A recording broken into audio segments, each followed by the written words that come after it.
pertaruhkan. Bagi saya, Gibran bukan representasi anak-anak muda. Anak muda bukan soal usia. Anak muda adalah soal nilai dan keberpihakan. Anak muda adalah soal ia mampu menegakkan hukum, demokrasi, dan konstitusi. Anak muda adalah anak petani di desa-desa. Anak pemuda adalah anak nelayan di tiap pesisir. Anak muda bukan sekedar anak pejabat. Anak muda bukan sekedar anak presiden. Anak muda bukan sekedar anak bisnismen yang bisa memanfaatkan kekuasaan ayahnya untuk menaiki tampuk kekuasaan selanjutnya. Gibran bukan perwakilan anak-anak muda. Ia adalah perwakilan anak presiden yang menggunakan kekuasaan oligarki untuk menginjak-injak kedaulatan rakyat. Ia adalah cerminan betapa zalimnya penguasa menggunakan hukum dan konstitusi untuk kemudian membuat rakyat seakan-akan tidak bisa bersuara.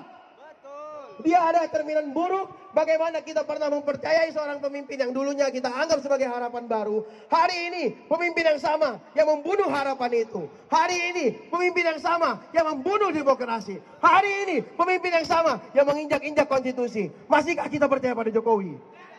Masihkah kita percaya pada Jokowi? Masihkah kita percaya pada Jokowi? Banyak orang yang kemudian merasa bahwa hari ini masyarakat Indonesia seakan-akan tidak bisa bergerak. Mahasiswa katanya melempem, tidak bisa bersuara. Anak-anak muda katanya lebih tertarik gemoy-gemoy di TikTok. Sepakat kawan-kawan?